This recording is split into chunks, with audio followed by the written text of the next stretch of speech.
दोस्तों, आज की ये सच्ची कहानी एक ऐसे केस के बारे में है जिसमें कत्ल के बारे में पता है, कातिल कौन है कि ये भी पता है, और कत्ल करने का मकसद क्या था ये भी पता है। यानी सारे सबूत मिल जाते हैं। लेकिन इस केस में ना तो कोई मुकदमा होता है, ना ही कोई सुनवाई हुई और ना ही कोई और कार्रवाई हुई, और ये केस हमेशा के लिए बंद कर दिया गया। इस पूरी घटना की सच्चाई को जानने के लिए हमारे साथ आखिर तक बने रहें। वीडियो में आगे बढ़ने से पहले हमारे चैनल को सब्सक्राइब और वीडियो लाइक करना बिल्कुल ना भूलें, और समाज में हो रही ऐसी दिल दहला देने वाली घटनाओं से रूबरू होते रहें ताकि आप भी सावधान रह सकें। आइए अब आपको बताते हैं इस घटना के बारे में। ये सच्ची घटना कर्नाटक राज्य के चिकमंगलूर जिले की है। यहाँ कदूर नाम की जगह पड़ती है। कदूर के लक्ष्मी नगर एरिया में एक छोटी सी फैमिली रहती थी। ये बात है सन 2020 की। इस फैमिली को चलाने वाले हैं क्रिस रेवंत। इनकी उम्र 35 साल के करीब है और इनकी पत्नी कविता बिंदु 21 साल की थी। इनके 2 बच्चे भी थे, एक 6 साल का बेटा और दूसरी 6 महीने की बेटी। घर के मुखिया क्रिस रेवंत एक डॉक्टर थे, डेंटिस्ट थे। इनका कदूर में ही बिरूर नामक जगह पर खुद का एक क्लिनिक था। इनकी पत्नी एक हाउसवाइफ थी और इनका बड़ा बेटा, जिसने अभी स्कूल जाना शुरू ही किया था। घर में सब कुछ ठीक चल रहा था, फाइनेंशियल कंडीशन भी ठीक थी। लेकिन फिर अचानक 17 फरवरी 2020 को शाम के 8:30 बजे के आसपास डॉक्टर रेवंत अपने बेटे को साथ लिए हुए क्लिनिक से घर पर आते हैं। ये रोज की तरह नॉर्मल बात थी। घर के मेन गेट के सामने ही कार पार्किंग के लिए कार शेड बना हुआ था। डॉक्टर रेवंत अपने बेटे को लेकर कार से घर पर आए थे। शाम का समय था, अंधेरा हो चुका था, लेकिन घर के अंदर कोई भी लाइट नहीं जल रही थी। ये देखकर रेवंत को थोड़ा अजीब लगा। फिर वो बाहर की लाइट को ऑन करते हैं और जैसे ही उन्होंने लाइट ऑन की तो उनकी नजर डोर मैट पर पड़ती है।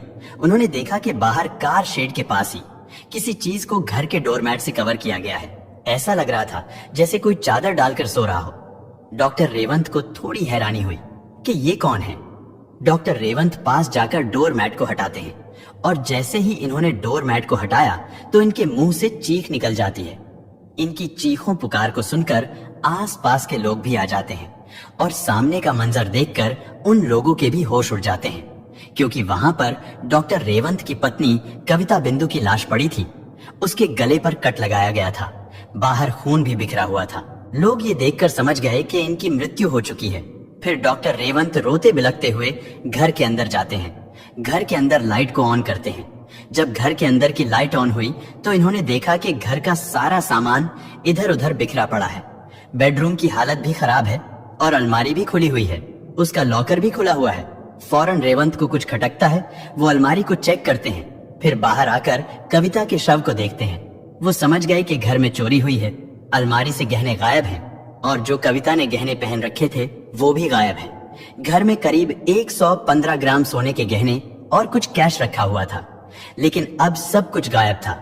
गहने और कैश को लेकर करीब 4 लाख रुपए की चोरी हुई थी। आसपास के लोगों ने रेवंत को बोला कि पुलिस को फोन कर दो। रेवंत पुलिस को कॉल करता है। कदूर पुलिस स्टेशन से एक टीम डॉक्टर साहब के घर पर पहुंचती है। पुलिस ने पूरे घर को अच्छी तरह से देखा।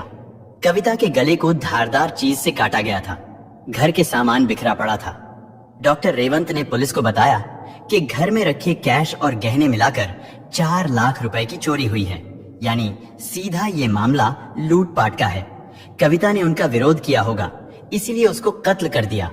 वैसे उस वक्त घर में कविता और 6 महीने की बेटी मौजूद थी।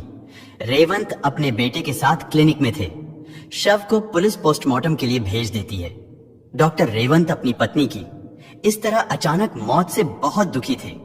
एक 6 महीने की बच्ची बिना मां के कैसे रहेगी? उसकी देखभाल कैसे होगी? बेटा थोड़ा बड़ा है, उसे बहला फुसला कर रख लेंगे। और जब इलाके में इस घटना के बारे में पता चला तो बाकी लोग भी आने लगे। रेवंत रो रहा था, बिलख रहा था। पुलिस ने सोचा कि रेवंत से कैसे बात की जाए।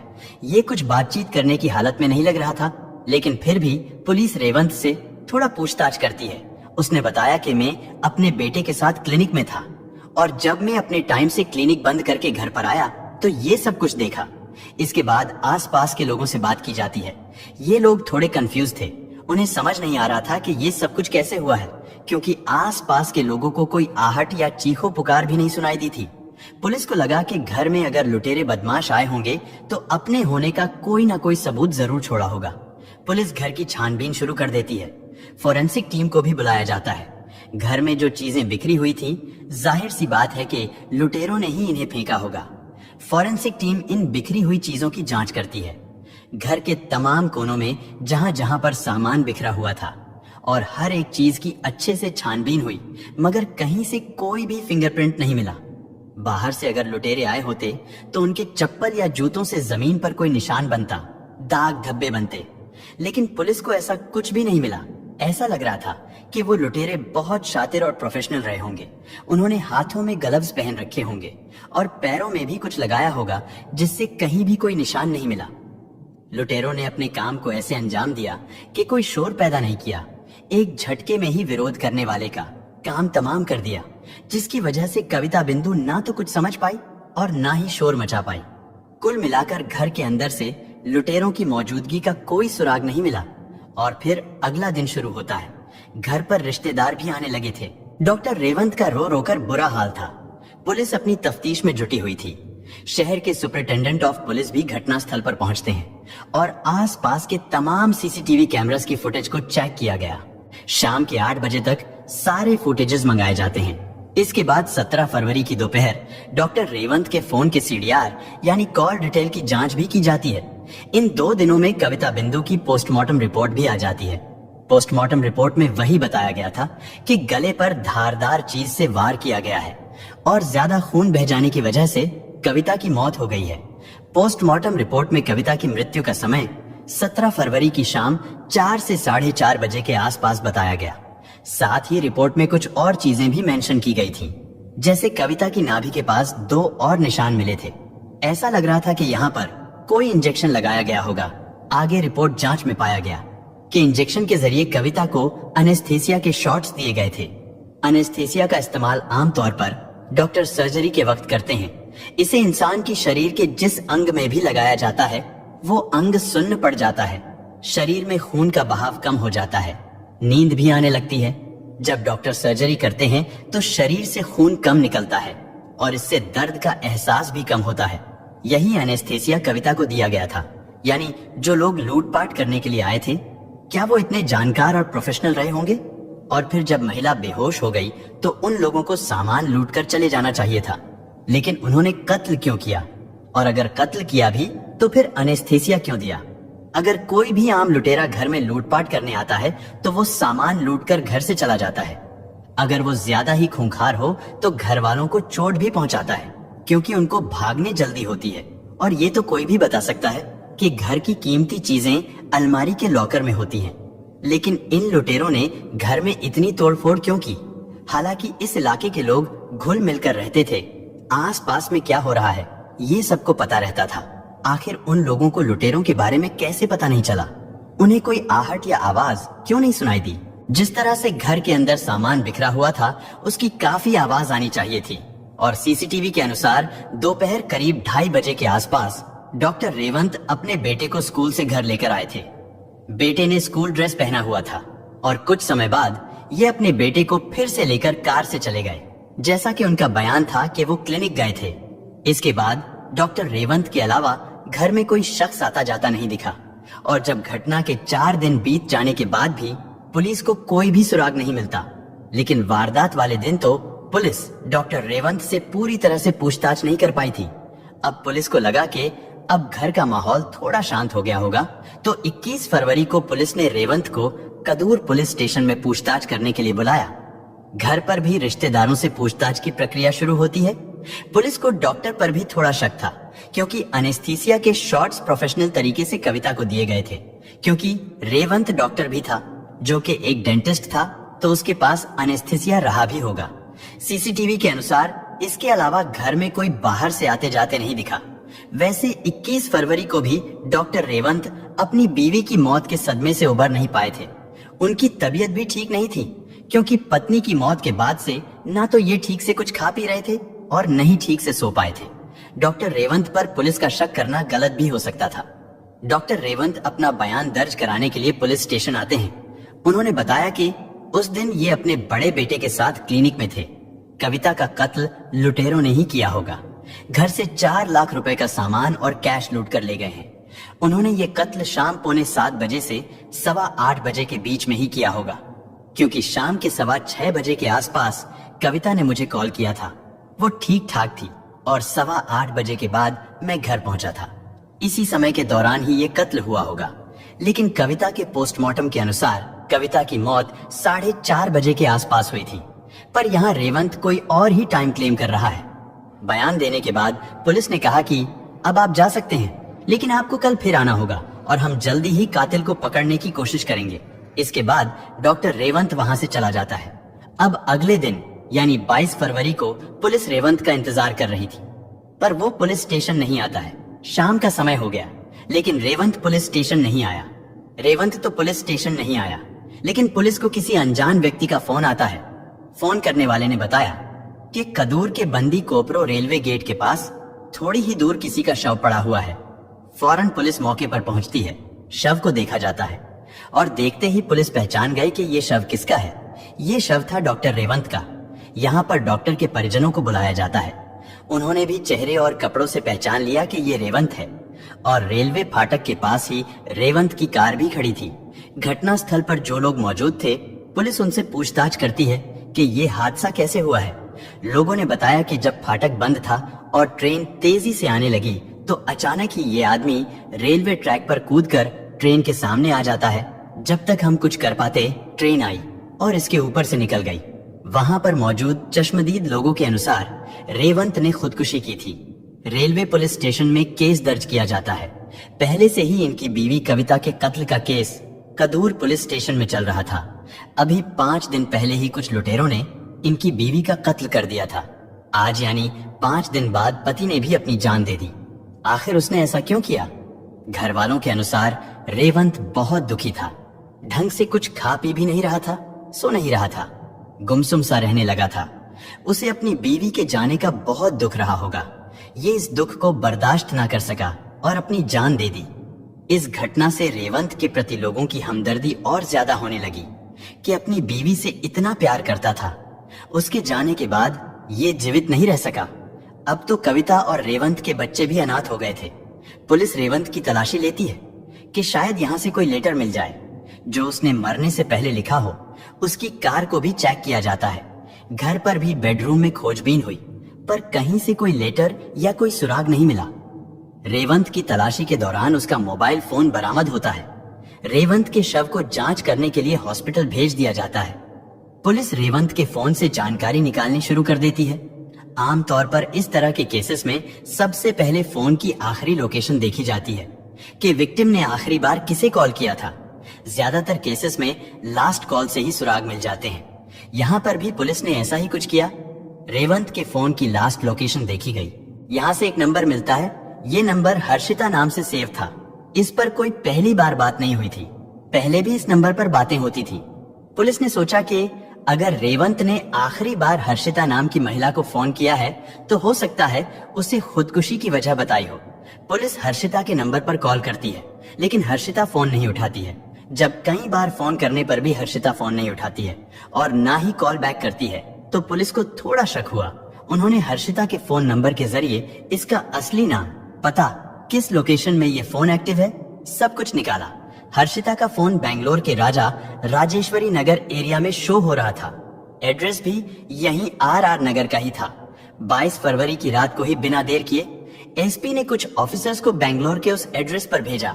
4 घंटों का सफर करने के बाद पुलिस एड्रेस पर पहुंचती है। 23 फरवरी को अभी सुबह का समय ही था। हर्षिता के घर के बाहर काफी भीड़ जमा थी। आर नगर की पुलिस भी यहीं पर मौजूद थी और किसी वारदात की इन्वेस्टिगेशन कर रही थी। कदूर से आई पुलिस की टीम यहाँ पर थोड़ी पूछताछ करती है कि यहाँ क्या हो रहा है। पता चला कि जिस महिला की तलाश में कदूर पुलिस यहाँ पर आई है, उसने अपने ही घर में पंखे से फांसी लगाकर अपनी जान दे दी। ये सब सुनकर कदूर पुलिस हैरान रह जाती है। कदूर में कविता का कत्ल लुटेरों ने किया। उसके 5 दिन बाद पति रेवंत ने ट्रेन के सामने कूदकर अपनी जान दे दी। रेवंत के फोन से एक महिला हर्षिता का नंबर मिलता है, लेकिन हर्षिता भी उसी रात को अपने घर में फांसी लगा लेती है। आखिर एक के बाद एक ये सारी वारदातें कैसे हुई? कुछ तो इनमें कनेक्शन हो सकता है। कदूर पुलिस कविता और रेवंत केस की जांच कर रही थी और यहाँ आर नगर की पुलिस हर्षिता केस की जांच कर रही थी। कदूर पुलिस रेवंत के बयान को दोबारा से देखती है और कविता की पोस्टमार्टम रिपोर्ट को भी देखा जाता है और क्राइम सीन पर भी गौर किया गया। पोस्टमार्टम में एनेस्थीसिया की बात मेंशन की गई थी जिसे डॉक्टर्स यूज करते हैं। जिस तरह की लूटपाट घर में की गई थी वो लुटेरों द्वारा नहीं लग रही थी। ऐसा लगता था कि ये सब किसी प्रोफेशनल का काम होगा। घर से उन बदमाशों का कोई फिंगरप्रिंट तक नहीं मिलता है, कोई सुराग नहीं मिला। सीसीटीवी फुटेज को देखकर भी यही लगा कि घर में कोई बाहर से नहीं आया था। घर पर कविता और रेवंत का 6 साल का बेटा था। पुलिस उससे बात करती है। उस बच्चे ने बताया कि उस दिन इसके पापा इसे इसको लेने के लिए आए थे। जब बच्चा स्कूल से घर पहुंचा तो घर में उसे उसकी मम्मी नहीं दिखाई दी। उसने अपनी मम्मी को आवाज लगाई, फिर अपने पापा से पूछा कि मम्मी कहाँ है। रेवंत ने कहा कि वो वॉशरूम गई होंगी, अभी आ जाएगी। फिर रेवंत उस बच्चे की ड्रेस चेंज करते हैं और क्लिनिक में लेकर जाते हैं। डॉक्टर रेवंत के बेटे ने एक और बात बताई कि उस दिन से पहले पापा कभी भी उसे स्कूल में लेने के लिए नहीं आए थे। मम्मी आती थी। पहली बार पापा मुझे लेने के लिए स्कूल आए। पिता का पहली बार स्कूल आना, बेटे का अपनी माँ को ना देखना। और सीसीटीवी से पता चला कि रेवंत के अलावा घर में कोई भी नहीं आया था। जब रेवंत से 21 फरवरी को पूछताछ हुई थी तो उसके अगले दिन ही उसने ट्रेन के सामने कूदकर अपनी जान दे दी। इससे पहले उसने हर्षिता को कई बार कॉल भी किया था और मरने से ठीक पहले भी हर्षिता को फोन किया था। ये सारी चीजें पुलिस को हैरान और परेशान कर रही थी और दूसरी तरफ आर नगर की पुलिस हर्षिता केस को देख रही थी। उन्होंने जब हर्षिता के कमरे की तलाशी ली तो वहां से उसका लिखा एक लेटर मिला जिसे उसने मरने से पहले लिखा था। इसमें लिखा था कि इसको इसके पति परेशान करते हैं, इसलिए आज मुझे ये कदम उठाना पड़ रहा है और मेरी मौत का जिम्मेदार मेरा पति है। लेटर मिलने के बाद आर नगर की पुलिस हर्षिता के पति सुदर्शन को अरेस्ट करती है। ये आदमी KSRTC में बस ड्राइवर था। आर नगर की पुलिस सुदर्शन से पूछताछ करती है। सुदर्शन ने अपने ऊपर लगे सारे इल्जामों से सरासर इनकार कर दिया। सुदर्शन कहता है कि मैं मानता हूं मेरा अपनी पत्नी हर्षिता से झगड़ा होता था। वो काम ही ऐसा करती थी कि उसे डांटना पड़ता था। पुलिस ने लड़ने झगड़ने की वजह पूछी तो सुदर्शन ने बताया कि उसकी पत्नी का एक डॉक्टर से अफेयर चल रहा था। हमारी एक बेटी है। मुझे जब अफेयर के बारे में पता चला तो मैंने उसे समझाने की कोशिश की, लेकिन वो नहीं मानती थी। इसी वजह से हम दोनों के बीच झगड़े होते थे। पुलिस ने सुदर्शन से पूछा कि वो डॉक्टर कौन था। सुदर्शन ने बताया कि उसका नाम रेवंत है और ये कदूर का रहने वाला है। इसके बाद आर नगर की पुलिस कदूर पुलिस से संपर्क करती है और कहती है कि डॉक्टर रेवंत का पता लगाए, हमें उनसे पूछताछ करनी है। कदूर पुलिस पहले से ही इन्वेस्टिगेशन कर रही थी और कदूर पुलिस अभी सोच ही रही थी कि हर्षिता के घर पर छानबीन की जाए, खुदकुशी करने की वजह का पता लगाया जाए। लेकिन आर नगर की पुलिस ने ही हर्षिता को लेकर कदूर पुलिस से कांटेक्ट कर लिया। अब ये लोग अपनी अपनी इंफॉर्मेशन को एक्सचेंज करते हैं ताकि दोनों अपने अपने केसेस की गुत्थी सुलझा सकें। आर पुलिस ने बताया कि हर्षिता का रेवंत के साथ एक्स्ट्रा मैटेरियल अफेयर था और ये बात रेवंत के मोबाइल फोन से भी कंफर्म हो गई थी, क्योंकि रेवंत अक्सर इसी मोबाइल से हर्षिता से बात किया करता था। इंफॉर्मेशन की साझेदारी, दोनों के घर वालों के स्टेटमेंट, कॉल डिटेल्स, आरोपियों के बयान, फॉरेंसिक टीम के जांच, पोस्टमार्टम रिपोर्ट, लोगों से पूछताछ, इन सब को नजर में रखते हुए पुलिस ने जब कड़ी से कड़ी मिलाई तो इससे एक कहानी निकलकर सामने आती है। कुछ साल पहले रेवंत तमिलनाडु से कर्नाटक आया था और बेंगलोर में आकर रहने लगा था। कविता से इसकी शादी हुई और उसके 2 बच्चे हुए। 2015 के आसपास उसने अपना क्लिनिक शुरू किया। क्लिनिक अच्छा खासा चलने लगा था। घर में पैसों की कोई कमी नहीं थी, सब कुछ ठीक चल रहा था। और उधर बेंगलोर के आर नगर में हर्षिता अपने पति के साथ रहती थी। उसके पति बस के ड्राइवर थे। यहाँ भी सब कुछ ठीक ठाक चल रहा था, लेकिन हर्षिता का कोई रिश्तेदार कदूर में रहता था, इसलिए कभी कभी हर्षिता यहाँ पर घूमने के लिए आती थी। एक दिन उसके दांत में कुछ प्रॉब्लम होती है। उसे पता चला कि कदूर में एक डेंटिस्ट है। ये अपने दांत की प्रॉब्लम की वजह से उस डेंटिस्ट के पास आई और उस डेंटिस्ट का नाम था डॉक्टर रेवंत। यहीं पर इनकी पहली मुलाकात हुई। थोड़ा हंसी मजाक हुआ, बातें हुई। रेवंत को पता चला कि हर्षिता के एक रिश्तेदार यहीं पर रहते हैं। इसके बाद जब भी हर्षिता कदूर अपने रिश्तेदार के घर आती थी तो रेवंत से जरूर मिलती थी। दोनों ही शादीशुदा थे। उन दोनों के बच्चे भी थे। दोस्ती से आगे इनके रिश्ते नहीं बढ़ने चाहिए थे, लेकिन इनकी दोस्ती आगे बढ़ती है और प्यार में बदल गई। दोनों रिलेशनशिप में आ गए। समय के साथ ये दोनों एक दूसरे से इतना प्यार करने लगे कि अपने अपने परिवारों को छोड़ने के लिए तैयार हो गए। जब ये एक दूसरे से दूर होते थे तो फोन पर घंटों घंटों बातें करते थे। उधर हर्षिता के पति को रेवंत के बारे में पता चलता है। वो अपनी पत्नी हर्षिता को रोकते हैं, समझाते हैं, मगर वो नहीं सुनती। इधर रेवंत की पत्नी कविता को भी हर्षिता के बारे में पता चल जाता है। यहाँ डॉक्टर रेवंत के घर में भी झगड़े शुरू हो जाते हैं। झगड़े इतने ज्यादा बढ़ गए थे कि घर का शोर आसपास में भी सुना जा रहा था। और ये भी पता चलता है कि वारदात के 2 महीने पहले ही कविता और रेवंत में इतना झगड़ा हुआ था कि कविता ने खुदकुशी करने की कोशिश भी की थी। रेवंत और हर्षिता एक दूसरे के साथ रहने के लिए पागल हो चुके थे। हर्षिता चाहती थी कि रेवंत अपनी पत्नी को रास्ते से हटा दे ताकि ये अपने पति को छोड़कर रेवंत के साथ शादी कर सके। रेवंत अपनी पत्नी को रास्ते से हटाने के लिए प्लान बनाना शुरू कर देता है और फिर 17 फरवरी की दोपहर में रेवंत अपनी पत्नी को लेकर ज्वेलरी शॉप गया। वहां से कविता को कुछ गहने दिलाए, फिर घर आया। घर पर इन दोनों के अलावा 6 महीने की बच्ची थी। उसके सामने ही रेवंत ने जबरदस्ती कविता के मुंह में कपड़ा ठूंस दिया ताकि वो चिल्ला ना सके। और ये 2 बजे के आसपास का टाइम था। रेवंत ने पहले ही एनेस्थीसिया के इंजेक्शन तैयार करके रख लिए थे। उसने उन इंजेक्शन को कविता के पेट में नाभि के पास लगा दिया। कुछ ही पलों में कविता बेहोश हो जाती है और फिर रेवंत कविता को घसीटकर कार शेड के पास ले गया जहां पर गाड़ी पार्क होती थी।